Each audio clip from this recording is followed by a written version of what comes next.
The honourable member is quite right. I mean, we would have to have general elections practically every month, Mr. Speaker, if people who change their minds literally the day after they've voted, perhaps they've changed their minds. So we cannot go down that line. I want to read out what somebody sent me, and I do have a very big Remain constituency, absolutely. But I made it very clear, for 30 years I'll have been in this place in June, and I've made it very clear from day one that I wanted us to get out of the EU, and everyone has known my views. So I have no apology to make for campaigning to leave the European Union. But one of my constituents did say to me, I thought the manifesto of the Labour Party and the manifesto of the Conservative Party, the two main parties, Mr. Speaker, said we will implement the result of the referendum. There's nothing difficult about the word leave. It's very simple, and we have made it difficult here deliberately, people in this House.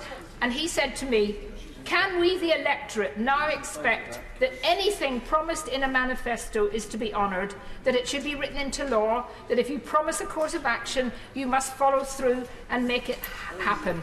Why do party leaders order three-line whips so that what they promised in the manifesto can be reneged on? Mr. Speaker, I think we are in a very dangerous situation in this House, where we are trying to thwart the will of the people.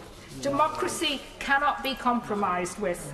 Outside, there is huge anger. We may not see it here in London, and particularly amongst some of the areas of London where there is a very Remain vote. But outside, Mr. Speaker, there is huge anger, and it's growing.